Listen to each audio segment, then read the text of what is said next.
汉末年，江东一个20岁的少年靠借来的兵起家，用短短几年的时间便横扫江东6郡。他拥有着一张偶像般的面孔，但下起手来却有着一股让人头皮发麻的狠劲。谈笑间飞刀夺命，狂妄到连万民敬仰的活神仙都被他活活打死。他是一个连曹操都不敢正面硬刚的狠角色，也是三国历史上燃烧最快的一颗流星。然而，就在他26岁人生最巅峰、最不可一世的时刻，一支从黑暗中射出来的冷箭，让这一切戛然而止。Hello， 大家好，我是 Carlo， 今天我们来聊聊孙策。视频开始前，我想先问屏幕前的各位一个非常难以回答的问题：你觉得少年这个词代表着什么？是无忧无虑，还是荷尔蒙 ？OK， 大家怎么想？可以把答案发到评论区。在1800年前，那个乱世对于17岁的孙策来说，这个年纪代表的是鲜血，是复仇。但在讲孙策之前，我们必须要先讲讲他那个爹。为什么？因为你看懂了他的爹，你就看懂了孙策骨子里那个疯批基因是从哪来的。关于他爹，我在上一期视频有提到，想了解的朋友可以点击屏幕右上角的卡片去看看。关于孙坚，大家只需要记住一点，他的性格就是不服就干，生死看淡。那么问题来了，有了这么一个生猛的爹，孙策的童年能正常吗？显然不能。孙策是在西元175年出生的，可以说从小就是一个卷王，不仅文武双全，而且还长得帅。有人说这古代还看脸吗？就这么说吧，古今中外都是看脸的社会。长得丑的，比如像庞统那样的，可能也就刘备不嫌弃。哎，不对，刘备也嫌弃庞统。庞统第一次见刘备，直接被打发去当县令了。你看，庞统可是和诸葛亮齐名的凤雏，刘备第一次见诸葛亮和第一次见庞统态度完全不一样。所以说这就是颜值的差距。不过话说回来，孙策到底长什么样？这么说吧，我要是导演选孙策，那一定是选彭于晏的身材，加上吴彦祖的脸，再带点痞气。这孙策身为长子，他和普通的公子哥可不一样，因为孙坚常年在外头打仗，家里的事务全是他在扛。他对他的弟弟们，比如那个后来升职当如孙仲谋的孙权，相当严厉，教育方针就一个字：打。错了就打，不听话就打。为什么？因为在乱世，软弱就是原罪，你想活下去就得皮糙肉厚，你就得反应快。少年时的孙策在老家广泛的结交豪强和士大夫，因为他清楚要在江东立足，光靠狠不行，还得有人脉。所以年纪轻轻的他就把当地的世家大族哄得团团转。也就是在这段时间，他交到了那个改变他一生的好友周瑜。西元191年，正当孙策觉得日子如日中天，准备大干一场的时候，命运却给他开了一个巨大的玩笑。孙坚被刘表的部将黄祖射杀。这一年，孙策17岁。按照古代20而贯的礼法，孙策尚未成年。这人生的剧本尚未开始，就像你刚刚高考完，准备去拥抱大学生活，突然有人告诉你你家破产了，一半没了，现在全家老小都指望着你吃饭，怎么办？摆在孙策面前的只有这2条路，要么守着那点遗产，在乱世中苟活，要么拿起你爹的刀，杀出一条血路。孙策选择了后者。但是核心问题来了，下一步干什么？以孙策此时的实力去找刘表，基本上就是去送人头。所以这就是孙策当时面临的死局，心比天高，命比纸薄。这个时候，孙策做出了一个决定，他要找高人指路。他找的这个人叫张宏，但这个张宏也是一个傲气冲天的主。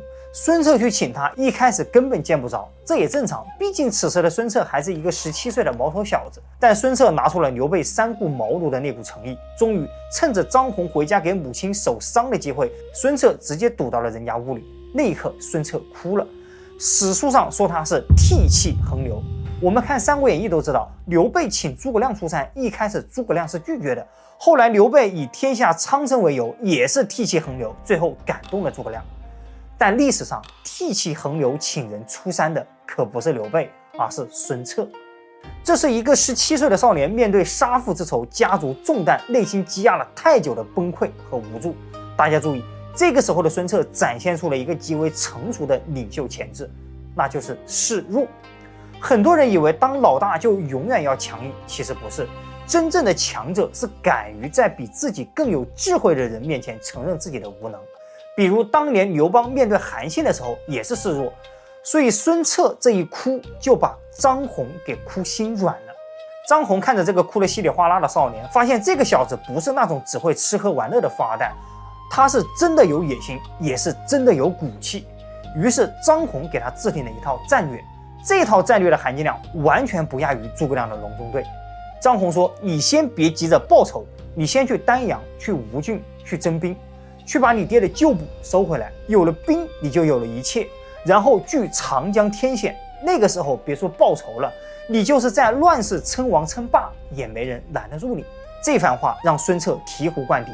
除此之外，张宏还给了一条非常关键的建议，可以说是一条保命的建议，那就是千万别相信袁术。袁术是谁？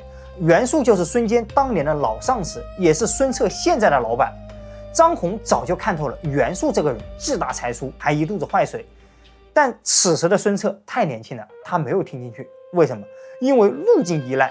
孙策心想，我爹当年就是跟袁术混的，我的原始资本都在袁术手里，我不找他还能找谁？于是没经历过社会毒打的孙策屁颠屁颠的去找袁术，也就是这一去，让他真正见识到了什么叫做职场 PUA 大师。在袁术眼里，孙策就是一把好用的刀。当孙策提出那个最核心的诉求，想把他爹当年那几千旧部要回来的时候，袁术立马变脸。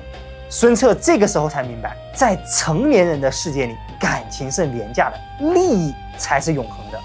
但他没有办法，人在屋檐下，不得不低头。为了拿回兵权，孙策开始了他在袁术手下打工的生涯。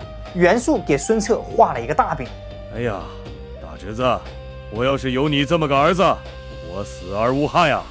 贤侄，你去帮我把九江打下来，打下来我就让你当九江太守。孙策信了，带着人千里奔袭，拼死拼活把九江打下来了。结果呢，袁术转手就派了一个叫陈济的人去当太守。没过多久，袁术又画了第二个饼。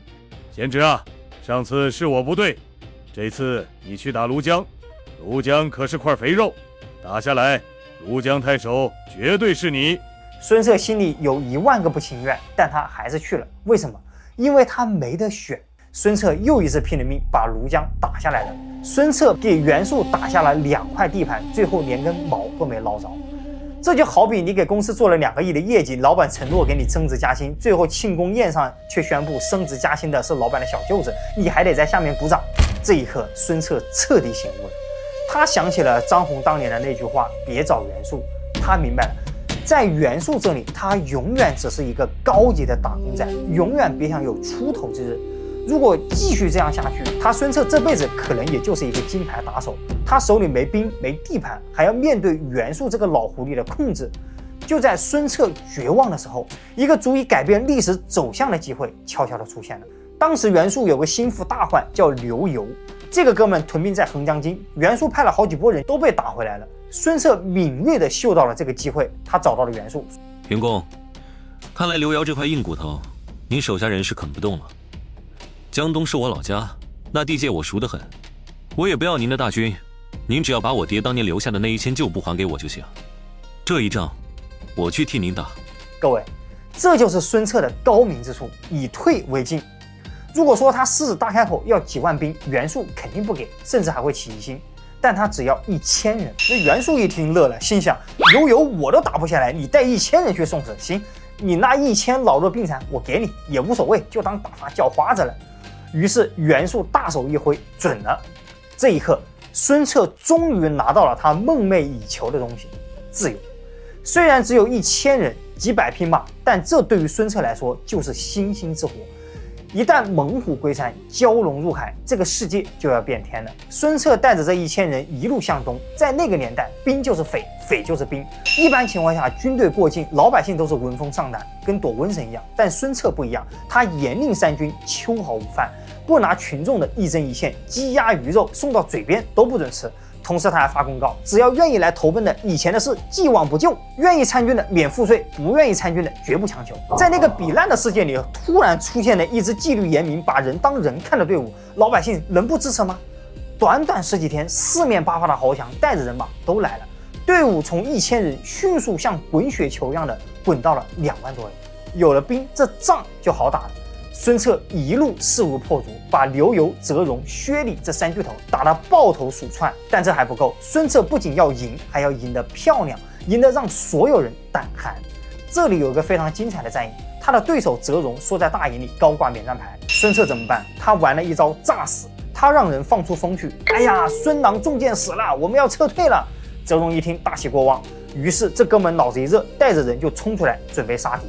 追着追着，突然一声炮响，伏兵四起，孙策骑着高头大马从人群中杀了出来，一声怒吼：“孙郎在此，谁敢决一死战？”泽荣当时的表情估计比吃了苍蝇还难受，本以为是去捡漏的，结果撞上了满血复活的魔王。孙策就靠着这1000人的本钱，干成了袁术几年都没干成的事情。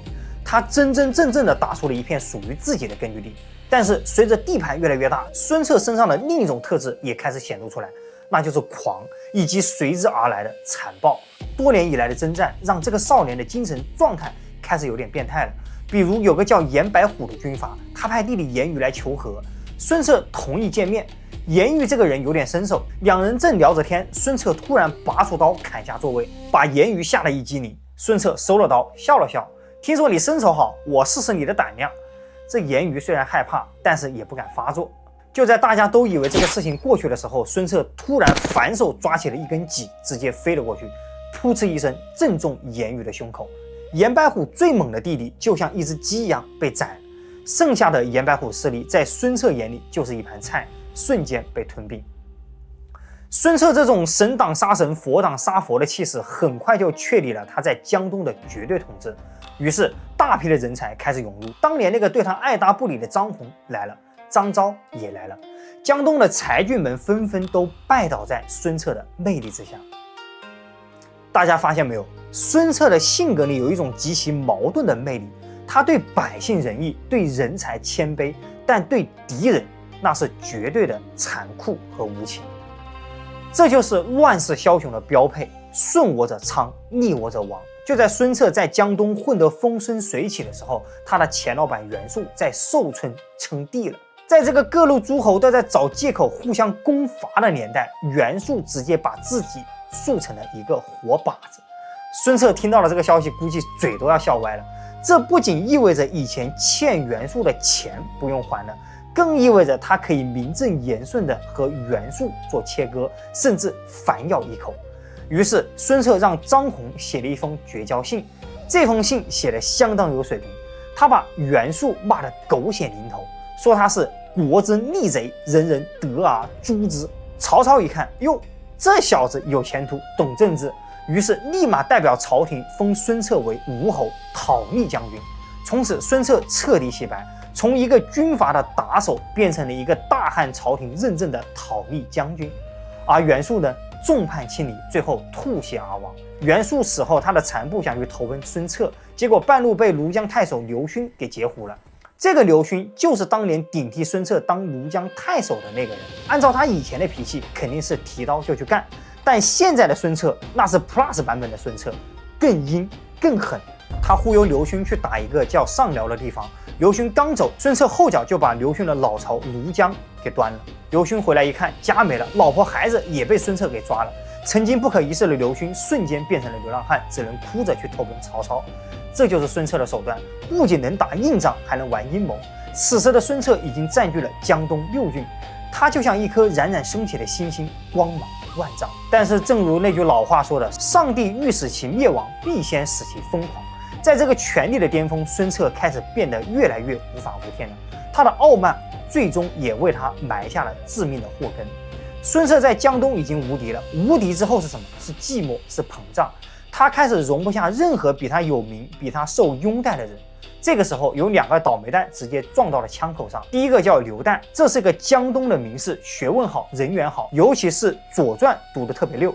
孙策想见见他，本来是好事，但结果有个小人两头挑拨。他对孙策说：“高岱这个人狂得很，他说你没文化，跟你聊《左传》就是对牛弹琴。”转头他又对高岱说：“孙策这个人妒忌心强，他问你，你就说什么都不知道，不然他会觉得你显摆学问，也会杀了你。”结果2人一见面，场面极其尴尬。孙策问这问那，高岱为了保命，全说不知道、不懂、没听过。孙策一看，好啊，你果然看不起我。孙策那个自卑又自负的劲上来了，他直接把高岱抓了起来。可没想到高岱人缘太好了，前来求情的人踏破了门槛。孙策登上高楼一看，好家伙，人家几里地都是来给高岱求情的。各位，如果是刘备或者曹操看到这个场面会怎么做？我估计肯定会顺水推舟把人给放了。但孙策不是，他的逆反心理爆发了。你们都逼我是吧？你们都觉得他好是吧？行，我今天就非要杀他不可了。哪怕打烂江东名士圈的脸，哪怕背上骂名，我也要证明在这里我说了算。于是30岁的高旦因为太受欢迎，被孙策给砍了。如果说杀高旦是得罪了知识分子，那杀下一个人就是得罪了信仰。这个人叫虞姬，人称虞神仙。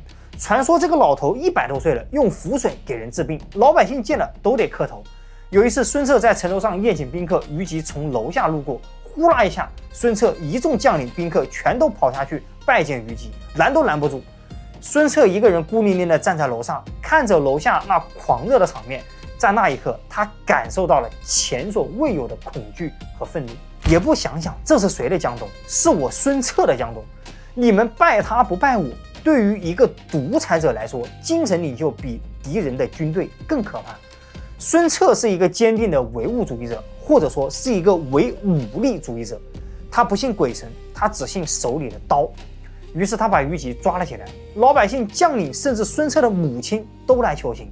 孙策却吼道：“这老神棍分明是在妖言惑众，我不杀他，江东不宁。”尽管虞姬其实啥也没干，尽管杀一个100岁老人是大忌，但孙策不管，他把虞姬当着众人的面活活打死，还要把他的头挂在城门上示众。他要告诉所有人，在这个世界上没有神仙，只有我孙伯符的刀。孙策用这一切的杀戮把江东清洗了一遍，没有士族敢反抗，没有宗教敢抬头。此时的孙策目光已经不再局限于江东。西元200年，官渡之战前期，曹操和袁绍在北方打得不可开交。孙策看到了一个惊天的机会，偷袭许昌，赢回汉献帝，也就是我们常说的挟天子以令诸侯。如果这招成功了，三国的历史可能会改写。孙策开始秘密联兵，整军备战。曹操听到这个消息以后，头都大了。但就在孙策准备渡江北上去争夺天下的前夜，一只不起眼的蝴蝶扇动了翅膀。之前有个叫许贡的太守给朝廷写信告密，说孙策野心太大，必须除掉。孙策截获了信，把许贡给勒死了。孙策杀人杀惯了，根本没把这当回事，但他不知道士之怒伏尸2人，流血5步，天下缟束。许贡虽然是一个小人物，但他养了3个死士，这3个人为了报恩，一直潜伏在民间寻找机会。那一天，孙策像往常一样出去打猎，他骑着快马，把护卫远远地甩在身后。他太自信了，自信到认为没人能伤得了他。在树林的深处，他遇到了这3个死士，没有任何废话，只有鱼死网破的搏杀。那一剑正中他的面门，一代霸王在这个阴暗的角落里倒下了。孙策被抬出去的时候，虽然还没死，但他知道自己已经完了。回去以后，他看着曾经英俊无比，现在却血肉模糊的脸，这个爱美爱了一辈子的男人发出了绝望的嘶吼：“念如此，尚能建功立业乎？”26岁，正是这个男人最黄金的年龄。宏图霸业刚刚开始展开，一切却戛然而止。临终前，孙策做出了一个他一生中最清醒、最伟大的决定。他看着榻前那个只有18岁、哭成泪人的弟弟孙权，他费力地把印绶交到了孙权的手里，说出了那句流传千古的名句：“举江东之众，决击于2镇之间，与天下争衡，卿不如我。举贤任能，各尽其心，以保江东，我不如卿。”这句话听得我头皮发麻。这是一个哥哥对弟弟最后的托付，也是一个英雄对自己命运的认输。他承认了打天下弟弟不行，但守天下自己不行。他把自己那一腔未凉的热血强行冷却了下来，变成了一块基石，垫在了孙权的脚下。孙策死了，那个带着1000人横扫江东的猛将，敢把神仙拉下神坛的小霸王孙伯符，永远地停在了26岁。我们该如何评价孙策？他完美吗？显然不。他暴躁嗜杀，甚至刚愎自用。但他身上有一种我们现代人已经久违了的东西，就是绝对的生命力。他就像一颗流星，明知道会燃烧殆尽，也要划破夜空。我们每个人在被生活磨平棱角之前，心里都住着一个孙策，住着一个想凭一己之力改变命运的少年。好了，各位，关于孙策我就讲到这里。最后，我想问大家一个非常犀利的问题：按理说，老子打天下，儿子做天下，但孙策明明有自己的儿子孙绍，为什么要在临死前把位置传给弟弟孙权？这到底是出于对弟弟的绝对信任，还是另有原因？欢迎在评论区留下你的看法。我是 Carlo，我们下期再见。